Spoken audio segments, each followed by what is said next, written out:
for everybody? Okay. So the first thing on your list is what? Where's my oxygen source? The green line. It goes up into the ceiling and then back into our mechanical room. It drops back down through the ceiling, and we have an oxygen concentrator. Do you guys remember reading about that? What's an oxygen concentrator? What's it do? What? Concentrates oxygen. Okay, so it kind of creates oxygen. It pulls the CO2, it pulls room air in, removes the CO2, and releases just the O2 back into the line. And then we also have an oxygen tank back there, which is pumped full of pure O2. So that's what's connected to this line. We only use the oxygen concentrator in this room. The surgery rooms have their own oxygen tanks. So the oxygen concentrator works well if you're using it on minimal machines, but if you've got a high volume of machines going at one time, it cannot produce enough oxygen quick enough to supply to your machines. You cannot use it in large animal either. It will not. You can maybe double up using 2 oxygen concentrators, but one will not produce enough oxygen fast enough. So that's our oxygen source. It comes into our machine here. Everybody see where that comes in? And then what's the next thing on our list? Pressure reducing valves. Let's skip that and go to the next one. I'll show it to you in a minute. Okay. The pressure reducing valve is not on this machine. It's on the H tank, or the oxygen tank. So I'll show it to you in just a minute. So the next thing is the flow meter. Where's the flow meter? They get the green line above it. Yeah, I'm just Oh, here? Yeah. Yes. So that's your flow meter. What's its purpose? Okay, it is supplying the oxygen. The pressure reducing valve decreases the pressure of oxygen leaving the oxygen tank down to 40 to 45 psi, which is pounds per square inch. The flow meter further reduces that to 15 psi, which is pretty close to atmospheric pressure. So it decreases the pressure of oxygen down to 15 psi.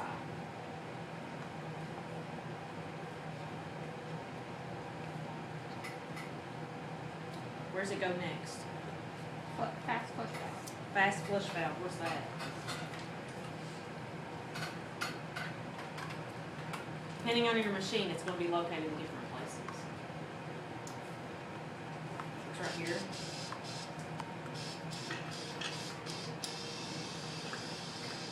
What's the purpose of the fast flush valve? It gives a fast flush of pure oxygen. It has no anesthetic. So that if you push this button and you've got an animal hooked up to this machine, it's only receiving pure oxygen. It will also be termed oxygen flush valve, depending on the machine that you use. Wait, what does it do again? It gives a fast flush of pure oxygen. So it doesn't have to the patient, so there's no anesthesia to the patient.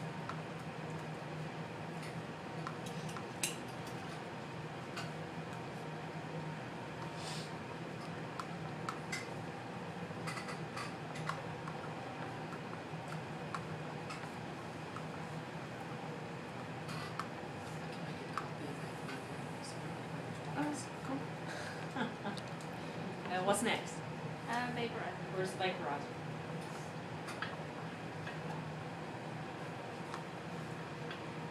There's a big picture of it.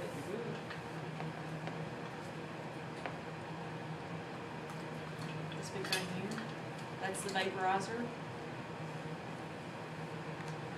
And it will hold one of 2 inhalant anesthetics, isoflurane or sevoflurane. What was the second? Sevoflurane. This one. SEVO.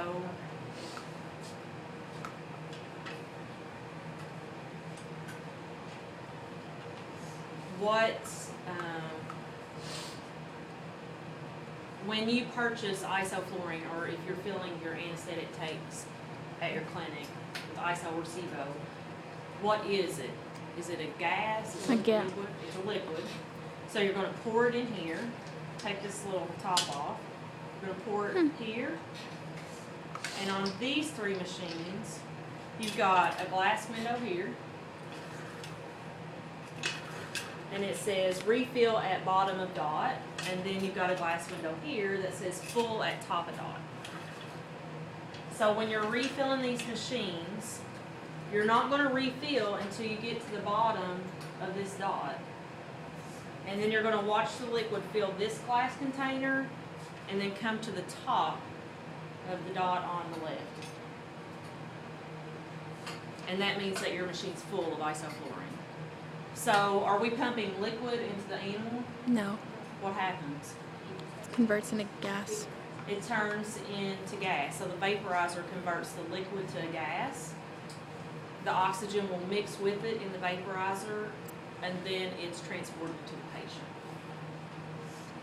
And that liquid anesthetic that's turned into a gas is what is keeping your patient asleep during surgery. That's what's keeping them sedated.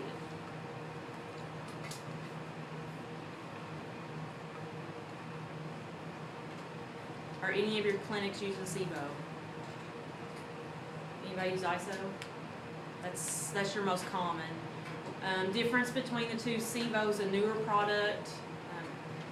Their claim to fame is quicker induction, quicker recovery for your patient. So they're supposed to go down faster, and then they're supposed to wake up faster. They're both extremely safe. Price difference, isoflurane's about $25 for a 250 ml bottle. Last time I checked. SIBO is $225. So we use it both here, so you know how to work with both of them. I can't see a difference in quicker induction, quicker recovery. It takes about the same amount of time. As far as using them, why do we use them both? Because ISO, you can use lower flow rates of the anesthetic to keep your patient or maintain your patient under a surgical plane of anesthesia, whereas SIBO, you're going to have to use a higher rate. You will probably never see sevoflurane in a large animal practice. It's just not cost efficient for them. You do an equine crypt orchid surgery, you're going to go through a whole bottle just of gas anesthesia to keep them asleep. So it's not efficient for your large animal clinics. So vaporizer converts liquid anesthetic to gas anesthetic, mixes with oxygen, delivered to the patient.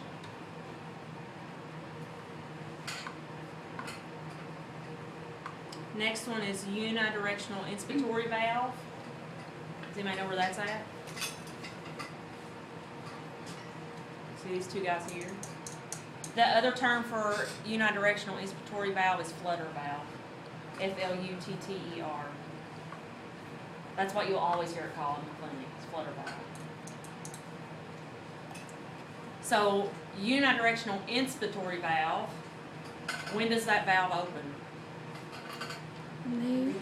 When the patient takes a breath in, or when that patient inhales. That valve will open and it'll allow that gas anesthetic or that oxygen to enter the lung. Negative pressure relief valve.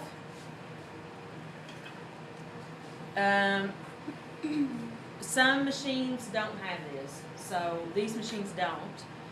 If they've got it, it's going to be a little black round object that generally sits on top of the machine that'll have a hole in it, and it actually says relief valve. And so the sole purpose of that is if you run out of oxygen, if your oxygen tank's empty during surgery and you're not aware of it, or if you forget to open your pop-off valve and pressure builds up in the system, it automatically releases the pressure in the system or will allow room air to enter the system so your patient doesn't crash. But not all machines will have it. If it has it, it will be properly labeled.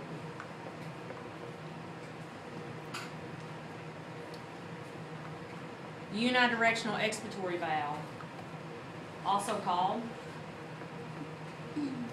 oh, what? Yeah, you're right. Flutter valve, yep, they're both called the same thing. If it's the expiratory valve, when does it open? Yeah, When exhale. they exhale. And so the valve is like these little discs. And if you look in the top of this one, there's white discs that sit on top of these little tunnels. So they will raise up off of there when they inhale or exhale, depending on which valve you're using. And then when they do the opposite one will move. On this one,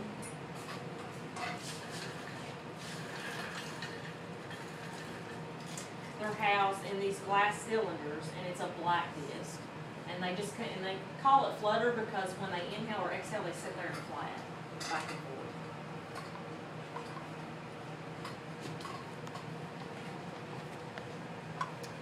Pressure relief valve, also called pop-off valve.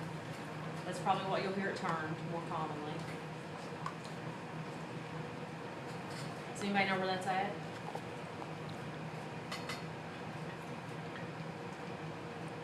It's right here.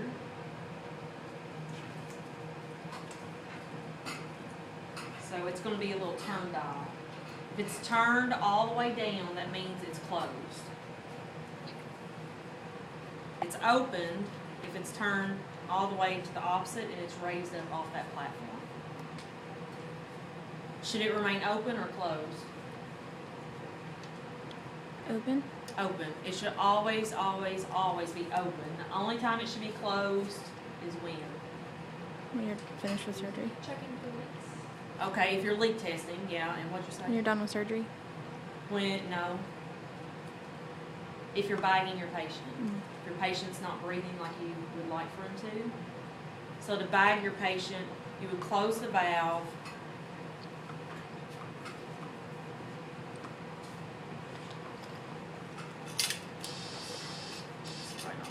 This would be full, close valve, squeeze bag, release, open valve. When you squeeze that bag and this pop-off valve's closed, you're inhaling for your patient. You're filling the lungs with the oxygen and the anesthetic.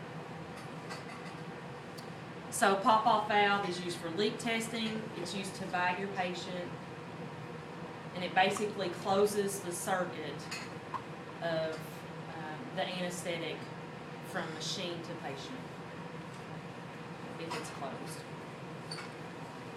Manometer, or the manometer, where's that? Yeah, that was easy. Right here, this little gauge on the front.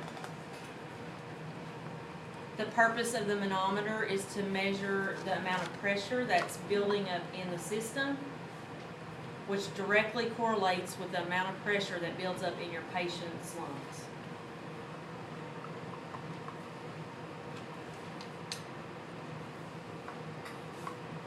What do you want to see that reading set at? What?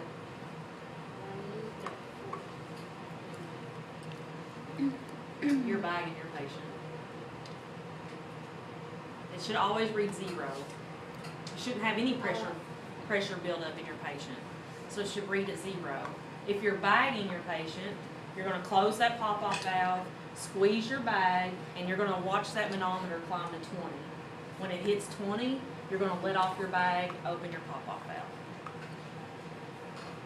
We have the large end build up, goes up, so it goes to 20 and then Gotcha. goes back down. That's what I was You guys are good. Thank you. So 20 is the average number that we use on small and large animal that will fill their lungs to a nice tidal capacity that allows a nice big deep breath, and it'll push all that carbon dioxide out of the body. So you want to go to 20 if you're bagging your patient. Otherwise, it should remain at 0. If you forget to open your pop-off valve, you're going to start to see that number climb. It'll start rising. If you leave this pop-off valve closed and you've got a patient on there, this bag is going to get huge. It will look like it's going to pop. And your manometer is going to climb. The number on it will climb.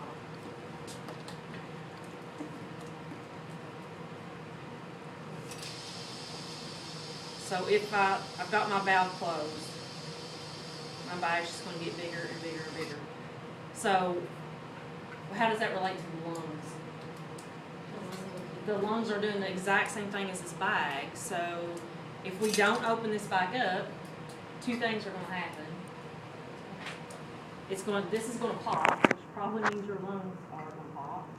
Or if you're lucky, this will just pop off the machine and release all pressure. So that's why it's crucial that this stays open.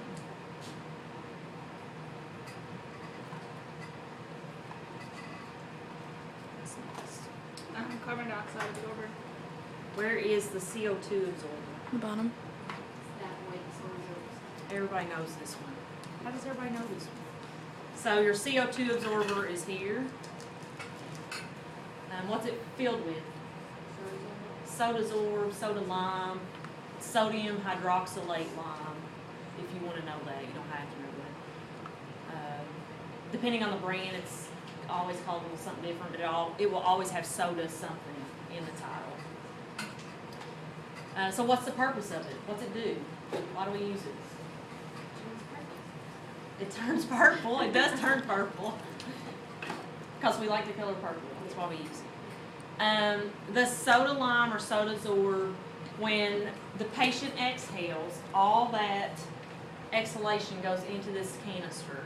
Those soda lime granules absorb the carbon dioxide. It will not absorb all of it, but it absorbs the majority of it. Therefore, the only thing that's left is O2.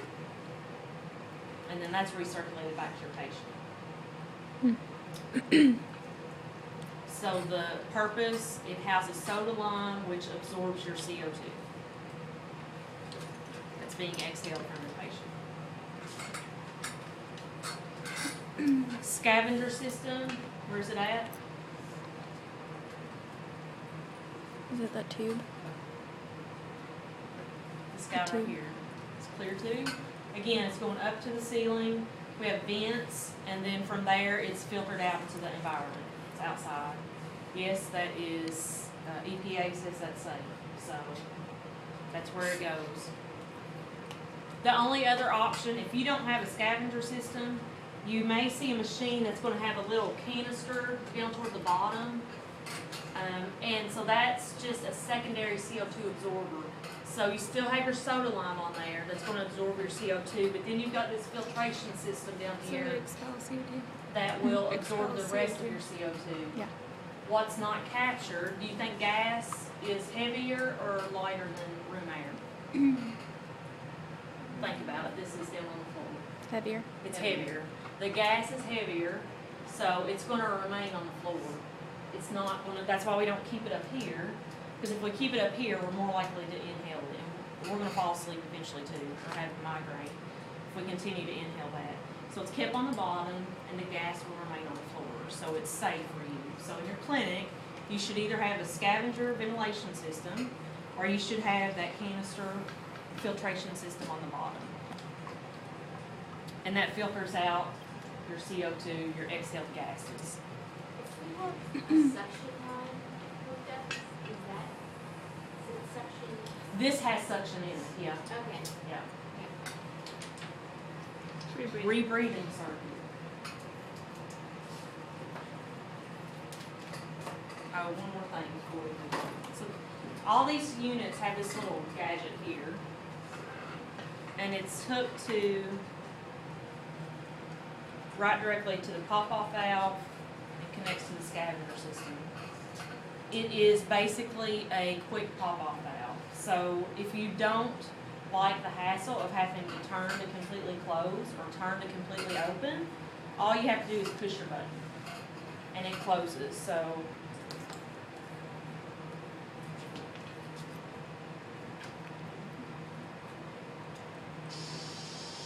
I'm pushing it in now. See how it's feeling? It's closed my circuit down. If I let up, it opens it. So it serves the same purpose as your pop-off valve. It's just quicker to use, so you don't have to turn. The disadvantage to it is over time, it's spring-loaded, so over time, that spring gets stuck. So if the spring gets stuck down, it closes your circuit down, and then everybody panics because they can't get it back up. If you're using these and that happens, just rip it off and then connect your scavenger system to your pop-off valve. Same thing. Don't panic. This, pop-off, quick pop-off valve. I'm not gonna ask you to turn the fluid. Is it like a white canister? That you would call it? Yeah, you could say that. You don't have to use it if you don't want to. You can use the turned off. Just know that if it gets stuck, don't panic. Just take it off, replace your scavenger system on your pop-off valve, and work the same way. Okay, breathing circuits. So we have this.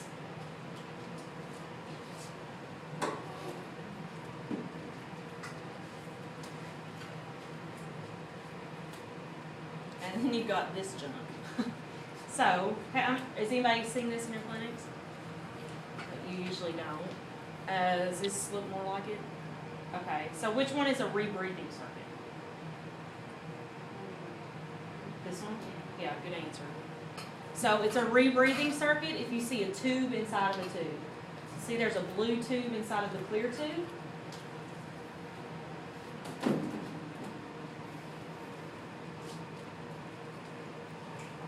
This is going to be your easy one to hook up to your machine. It's pretty self-explanatory. So do we think that blue tube in there, is that going to be fresh gas for inhalation, or is it going to be exhale gas? Fresh gas. It's going to be fresh gas. So the blue tube is going to house only your fresh gas. When the patient exhales, all that is going to go back through the clear tube. What's the purpose behind it? Anybody know? The purpose behind it is it will warm the fresh gas as it enters the body.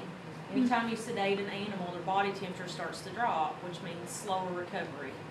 And we want them to wake up as quick as possible. So we take all steps we can to keep the body temperature up and maintain for quicker recovery. So as that patient exhale, and when we exhale, you can feel heat off of our breath, right? So that's going to heat that fresh gas that's entering the body. This one is only, doesn't happen like this out in private practice. I fully understand that. I never use one of these in private practice. Not to say that you won't. This one is supposed to be used for anything over what weight? It was in your book. 10 pounds. That's the easy number to remember. Your book actually says 7 kilograms, but 10 pounds is easy to remember. So some people go strictly by the books, and some people say 10's close enough. So 10 to 14 pound range. If they're over that, you're going to use this. If they're under that, you're only going to use that one while you're here. Once you get out in practice, you may just see this one. So it hooks up. Since this has the blue tube in it, would it connect to the inspiration or the expiratory valve? Inspiration. Inspiration. And so this is clear like the outer tube. Where does it go? Expiratory valve. Expiration. So that's how it hooks up. And then from there, why is there water dripping out of it? Because we cleaned it. That's the only reason. From there, it's hooked to your what? What's this? Endotracheal tube. Endotracheal tube, which will be in your patient.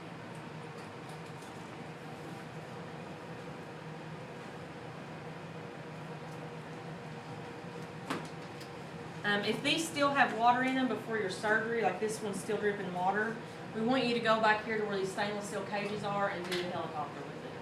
So just start wringing it around, and all that water will flow out of it. It gets stuck in the little crinks of the tube, so you got to make sure that all that moisture is out of there before you hook a patient up to it. Okay, next we have this, which scares everybody to death when they see it. When you go to get it out of the drawer, this is what you're going to find. You're going to get a green bag, a blue tube, a clear tube, and another clear tube that's got a little valve on it. So don't panic, just start with what you know. So first thing I do is I hook my bag up next to this valve. So this is going to mimic this pop-off valve. The purpose of this is to bypass half of this machine. It's going to be easier for those smaller patients to breathe if you bypass half of this machine. So this, I'm going to hook right up to my bag. Then, I know where this goes. This is going to connect to the machine. Pull out your fresh gas outlet, so it'll just pull out of there. And this fits right in. So that's where that's gonna go.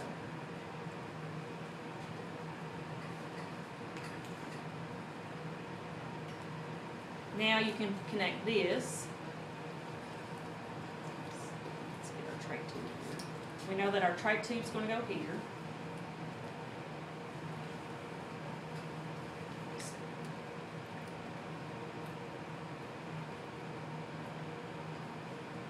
No, what, yeah, there we go. So my trach tube's here, clear tube's here.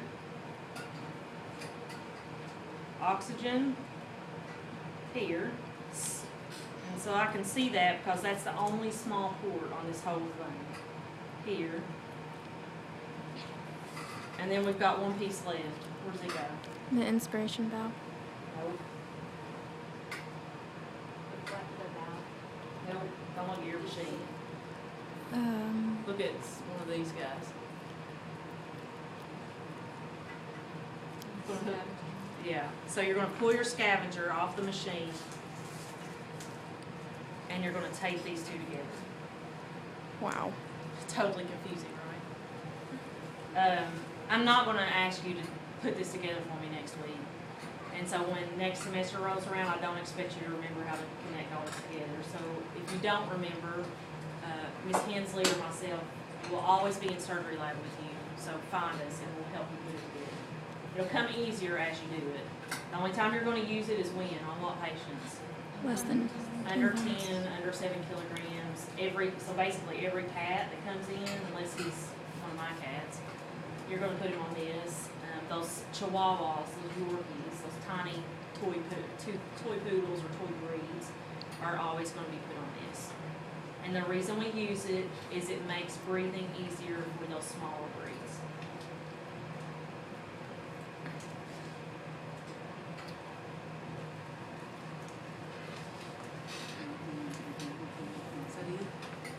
Reservoir bag. What's the reservoir bag? Sky, right? It can be green or black. What's its purpose? It holds, depending on the bag size, it will hold your anesthetic oxygen mixture. So this is a 1 liter bag. It holds 1 liter of your oxygen or your oxygen anesthetic mixture for your animal to breathe. If this bag is collapsed, is your animal able to inhale? no. No, because there's nothing in there for it to take in. So you got to make sure that there's some form to your bag. There's some inhalant in that bag at all times. Now, granted, on toy breeds, you don't have to have very much of an expanded bag at all because they're going to take shallow breaths. On your larger breeds, you at least want it big enough to where you can close that pop-off valve and give it a nice big, up to 20 on your manometer breath. So you never want to see it collapse when they inhale. You should always have some left over.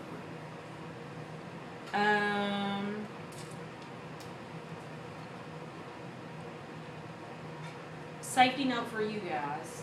If for any reason that you become pregnant or you are pregnant, ISO is not the safest thing for you to be around. Inhalant anesthetic in general is not safe for you to be around. So you need to make sure that you make us aware that you are or plan on becoming pregnant. So we can take some alternative steps to make sure that you're not overexposed to the ISO. So when I was pregnant, the other staff technician before Renee was here, we were pregnant at the same time. So that was a little difficult in surgery labs. So we would still come in and help. We just wouldn't stand directly around this bag, and we wouldn't check your patient to make sure that it had a nice seal in the endotracheal tube. We just stayed away from the machine. So don't think that you can't be in the room. You can be. We just don't want you smelling for a leak or being overexposed to it. So just let us aware so we can take some extra special steps for you. Do you guys feel okay? You can take pictures of this machine if you want. Do you feel like if I label it with numbers or show you a picture, you can identify the parts, vaporizer, flutter valves, pop-off valve, manometer, and you can give me the function. That's what your quiz is going to be on. Is it- Be able to differentiate between the pop-up valves? Like this guy and this guy? No, I'm not, sorry, flutter valves. Not Yes. Make sure you can differentiate between the two. And generally, your machines will always say inhalation and exhalation. Oh, it So, says it, yeah, on this one it says right on the top. So, and sometimes they'll have stickers up here.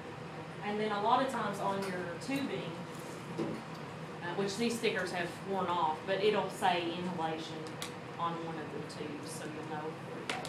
Now, for the quiz, you're gonna be using that specific machine? I'm gonna show you another one too. So I want you to know the components of each machine. So you'll use an actual picture of the machine or just diagrams? We will be in this classroom, and I'll have a picture of this machine with arrows pointing to the different parts. I think that's been the easiest way to do it so far. So. Where's the Pressure pressure reducing valve?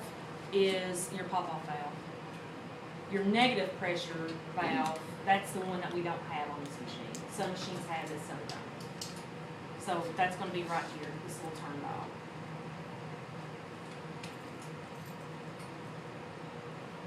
Any other questions on this one? Can you say again what the function of the pressure reducing valve is? If it's closed, it completely closes the circuit. So the animal can't inhale oxygen and anesthetic, and it cannot exhale.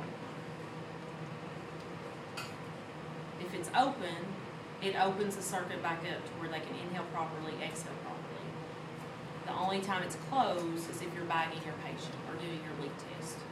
So if it's closed, we suffocate them. Yeah, basically, if it's closed, they're gonna die if you don't open I it. thought that was the pressure No relief pressure valve. there, no pressure at all. I'm sorry. I thought that was the pressure relief valve. What, that's what you said? Pressure reducing. Same thing. You wrote it on the. There's two different. Yeah, there's this one and then this one. Oh, pressure reducing valve, I'm gonna show you back here, I'm sorry.